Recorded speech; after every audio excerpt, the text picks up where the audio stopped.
Hello, and welcome to the Cultivate podcast with our hosts, Jennifer Howes and Amy Bloy. Both the Howes and the Bloys planted churches over 20 years ago in Atlanta, Georgia, and have a desire to see other women in ministry encouraged, equipped, and connected. In this episode, the ladies chat about the busyness of life and how to prioritize the big things and the little things in life. Let's listen in.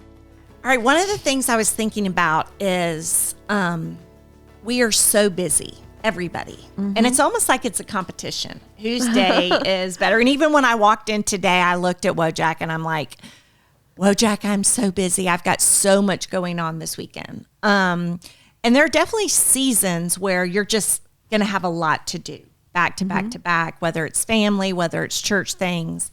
But it's definitely not healthy to live in a constant busyness like all the time. Yeah. So what are your thoughts on that? Gosh, I agree. And I think it's like being too busy is an epidemic in our culture. It's nuts.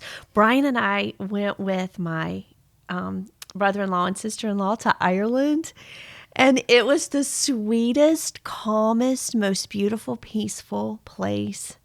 And we came back to America, which we love with all of our hearts, and said, this is nuts. People are so busy here, like unhealthy busy, especially in ministry. We can relate to that, right? Right, definitely. And I remember in the early days of our church plant, it did feel like there was like a time, like we have to get busy, meet people. Like we've raised money for 18 months to live, and this church has got to be self-supporting in 18 months. So we got to meet everyone we can. We've got to have everyone. I remember anyone that visited our church, we would like try to do something outside of church with. The beginning. We took everybody bread when the bread makers were the big thing. Oh, yeah. So we had a bread team. We all had one of those bread makers. Yeah. And now carbs are out. So we're not doing that anymore. Yeah. So definitely early days of ministry. You go through different stages. Mm-hmm. And you would think the bigger your church is, the busier you are. But I probably think it's the opposite. The smaller we were, it seemed like more fell on us. But definitely super busy. And you kind of like get in a rut of, I've got to be busy. And that kind of fuels my self-esteem is how busy I am. Mm-hmm. And the world's saying it too, you know. Mm-hmm. Kind of validates your importance. Right. Oh, like if you call me and I'm just sitting there relaxing, I would feel bad saying, oh, I'm sitting here doing nothing, right? Yeah. People have to say, oh, I've got all these things that I have to do. Yeah, that's not healthy for sure. But definitely not. So what are some things that you have done or things you do to like have a less busy, to not live in busy mode all the time? Well, one of the phrases that I kind of live by is to do what's important, not what's urgent. Okay. And in ministry, it seems like there's always the urgent. It's pushing on you and everybody needs you, right? There's always something, like things are never finished. There's always more that needs to be done, and they're always hurting people, and we care about them. Right. And we want to love and serve people. It's hard with cell phones too.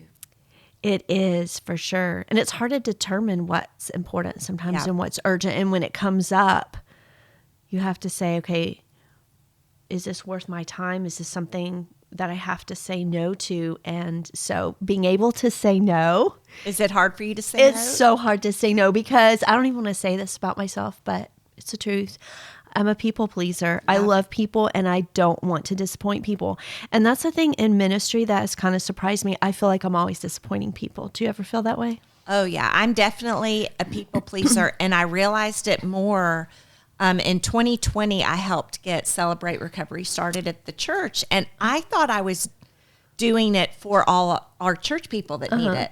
Well, when I started getting involved, I realized I'm addicted to people pleasing. Like I want everybody to be happy at the cost of me not being happy and me doing things I don't want to do. Or maybe I'm trying to make other people happy, but the people most important to me are not happy because of what I'm doing. Yeah. So that's, in Celebrate Recovery, you introduce yourself and then you say what you're battling. And so I would say, my name's Jennifer. I'm a grateful believer in Jesus, and I struggle with people pleasing, among other things. But yeah, for sure, I'm a people pleaser.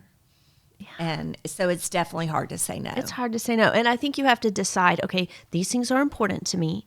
These are the things that I'm going to invest myself in.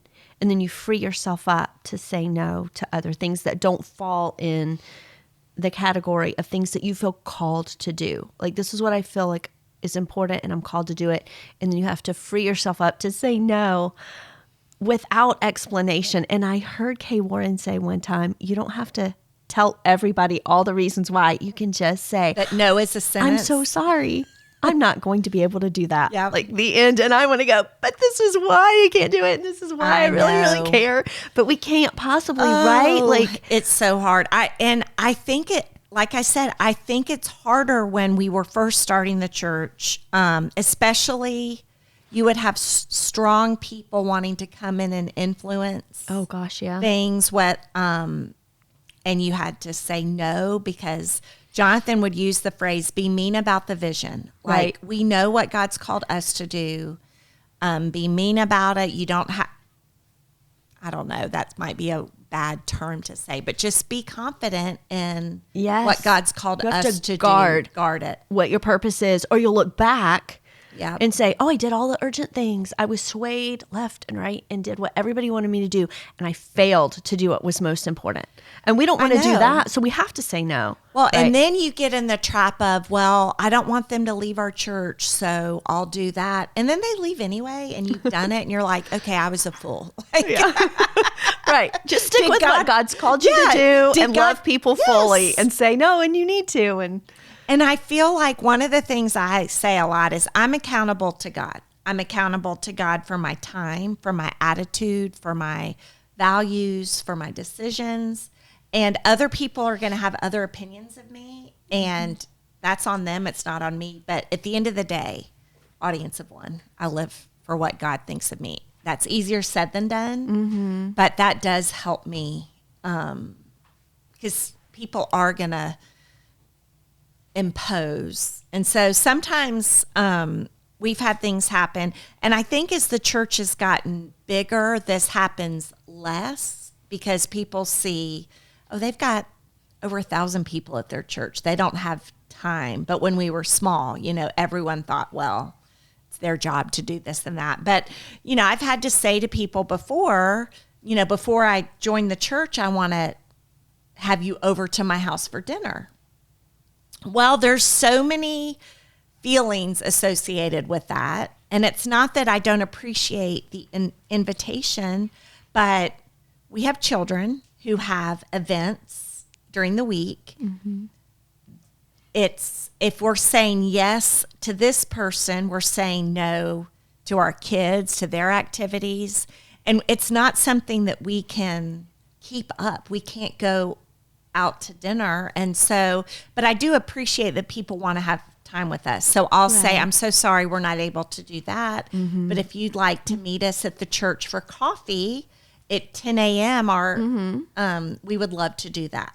Yeah, that's which good. Is true. Yeah, like, that's a good plan. It's not that we don't want to spend time getting to know a new person. It's, 4 hours an evening away from our kids and family is a little more than we can give. But we can give 30 minutes, an hour, spending some time getting to know them sometimes. And for those people who are listening who, like, your church or your ministry is small and you're everything. You are kids, students. Yep. You're doing all the music. Like, you're printing bulletins. Everything. You're right. Like, there's encouragement, for that too, that if you start something, you need a leader. Like, the leader doesn't always have to be you. Like, you have to have somebody who's going to help you do it, and you can't feel like you have to do everything. Like, sometimes you can just say no. Like, I can't do it all. There's pressure to do it all, to be so busy, and you might just have to say, you know what? I can't do that Easter egg hunt because I can't do another thing. Right. And that's okay. I think you and your husband have to really sit down and talk about, like, what makes us work. Okay. Yeah. And for some, I have a high capacity, so I can do tons of things. But there are other people who their capacity is much lower, and so they really need to prioritize. My capacity is lower. Yes. Yeah. I want to do what I'm really good at. And if I say yes to everything, I'm just not going to do well at it. I'm going to be in tears. And you'll be angry. Right. That's happened to me before when I've said yes to things that I really should have said no to. And then later I'm resentful and angry. Like, why did I do that? Yes. Why did I do not that? say no? For sure. I know. But I do think give each other, husband and wife, figure it out. And I think when you're newly married, you don't understand that. Like, you don't understand capacity, and that we're not going to look just like this couple that mentored us, because we're wired differently and we have different strengths and different. And for a lot of ministers' wives, they're really the only thing they have the capacity to do is meet the needs of their husband. Yeah. And that's their ministry and their kids. And make their home like a refuge and a safe place. And It that's a has to be. full-time job. Yep. For sure. Yeah. But it's different for everybody. And we're going to get into comparison on another episode, but that is definitely, you have to really stay away from that. But we'll get into that. Yeah. So let's talk a little bit about margin. Okay. What's margin? So we were talking earlier a little bit about how margin is the empty space, and it's the space that's not completely filled up, like the margin around your book. And if the letters on the book went all the way past the margin, like the last letter was almost dangling off the edge of the page, there would be no margin at all on the book. And that's how some of our lives look. We're just packed. We are packed in so full that there's no extra space. And I crave that space. I just need a little margin in my life and by that I mean some time that's not completely filled up and accounted for, because that's where God does his great work oftentimes, is in the margin of our life. And if everything is so planned and we're so busy, then where do we leave God any time to do something that's unexpected? You know? Yeah, I used to, and maybe it started, remember when your kids were Mother's Day out and you had like 3 hours? You would drop them off and you would have 3 hours to do everything you needed to do. And then you pick them up at noon and you're like, okay, so maybe mine started then, where I would cram everything I could because I knew that was my window. Well, then that played out into later life of, I've got that time in the day, so go ahead. And I would schedule like back-to-back appointments or meeting with people or volunteering or whatever it was. Then I was always in a rush. I was always late, tired, and then I wouldn't have time for the family. So I really try. I've learned probably in the last 5 or 6 years to even if there's time in the day, don't schedule it. Know my limitations. Like I said, I'm high capacity, but that doesn't mean I can be at full capacity all the time. And I'll just give an example. I guess it was like 2 weeks ago, one of my really good friends who, she's also a pastor's wife, and we've bonded over that. But I wake up to a text from her that her dad had fallen the night before. He was 96 years old, and that they were at the hospital and didn't think he was going to make it. And my mom passed away like 8 or 9 months ago. So I knew the importance of showing up for people. And I did have a few things to do that morning, but I was able to go to the hospital and sit with her for just a few minutes. And I brought her cookies from Chick-fil-A, and we talked and prayed, and I prayed with her mom. And I'm so grateful that I had margin in my day to be able to do that, because if I didn't, I would have regretted it. And Because that's real life. That's real real life. ministry, right? And her dad ended up passing away 2 hours after I left. Oh, wow. So I'm so glad that I was there, because it's during that time you really do, you need somebody. And I was really glad that I got to do that. But if that had happened 6 or 7 years ago, there would have been no way for me to do that without canceling a million things. Like I did have to arrange someone to pick Jesse up from school, but the rest of it, I was able to work out, no problem. That's good. It's good. I mean, the margin is important. I think it's easier to say no if you know what your goals and priorities are.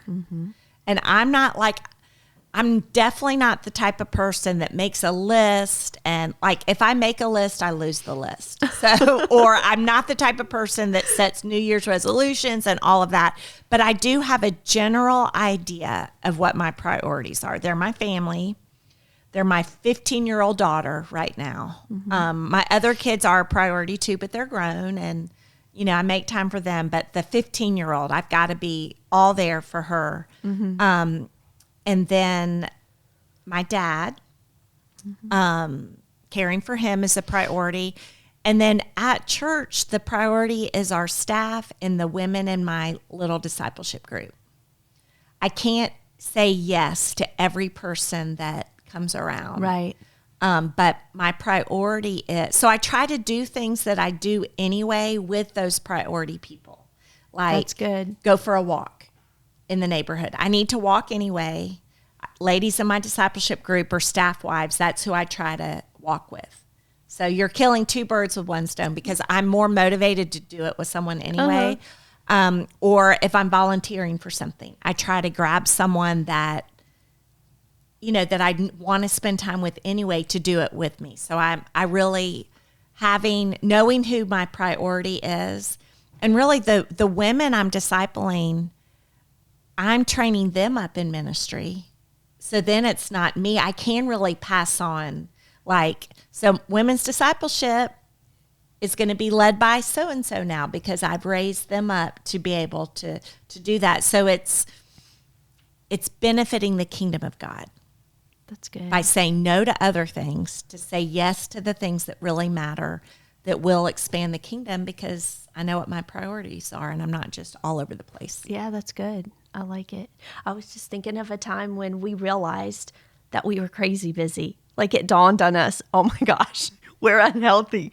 We had all these little shirts from all the baseball teams that the boys played on, and Brian was their coach, so I had like Taylor's mom, Zach's mom, and we would switch our shirts and run to different ball fields for the guys' games, like all over. Yep. Well, sometimes they were all over Georgia, just everywhere. And then as they got older, it just expanded. But when they were little, I had like thrown Brian his shirt, and we were on the phone.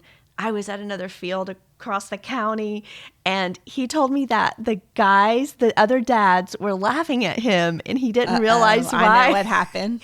And then he realized that he had the wrong shirt that said Taylor's mom on it. And literally we're just running back and forth. And it was nuts. And we laughed about that, and we realized, okay, we're so busy, we can't even think clearly. Right. And it was funny, but it was a little wake up call to us. I think about Jesus when he was on earth, and, we want to model after him, but he seems to me like he was chilled out a lot. I agree. At least in The Chosen, he is. He's dancing at the wedding. He's having fun. It seems like he loves people fully, but he didn't heal everyone. And he withdrew. He did, and he didn't do it all. Right. He could have healed everybody, and he didn't. And he didn't go to everyone's house. And maybe in our culture, if we took a look at the way he lived, Would somebody even think he was lazy or not busy enough? You know, Right. if he listed his life out on Instagram, would it look like he was busy enough in ministry? And yet that's what we want to model ourselves after, not just running in circles and being crazy busy, but just stepping back and going, what really matters, loving people. And can we do that? Can we love people fully? Can we have our priorities right in ministry and family and marriage? Like, yes, I think we can, because Jesus modeled that. He was the perfect balance of all of that. And I love that about Jesus. He doesn't push us to do more and more and more. Like you were talking about being high capacity. Like for me, I feel like I always think I've not done enough. Even if I have, and I usually have done way Right. more than enough, Right. but I tell myself I'm not enough or I haven't done enough. And that's ridiculous. Like that's a lie. That's a lie from the enemy. And Well, I think while you were talking, I was thinking about we have to be secure in who we are in Christ. yes. And if we know who we are, what he's created us to do, then we can say no with joy. yes. Because I'm going to do exactly what God wants me to do here. yes. But it takes some maturity and it takes right perspective. busyness isn't always better. Right. Right. It's not always healthy. It crosses a line into craziness. And then our families, for me, my family pays for that. Right. If we go home and we're just frantic and a mess and running here and there and here and there, just so that we can do all of the things and post about it and people can think we're busy and accomplished and your home's a wreck and you don't have any peace. Well, Yep. I'd rather be peaceful. That's I'm right. pretty sure. All right. So the encouragement to our people listening is to say no. Yeah, and to Just say create no. some margin, create some space that's not planned or scheduled, where you can breathe and where God can do a work in your life. Thank you for joining us today on the Cultivate podcast. If the letters went all the way to the edge of a book, there would be no margin. We need margin in our lives. There needs to be empty space in the in-between. We have to prioritize the important things in life first. What is your purpose? There may be pressure to do it all and to people please, but if it doesn't go towards your purpose, it's okay to say no. Sometimes you can be too busy to be happy or too busy to love people fully. Prioritize the important things. We hope that this episode leaves you feeling encouraged or inspired. Be sure to rate this podcast and share it on social media, and we'll see you on the next episode.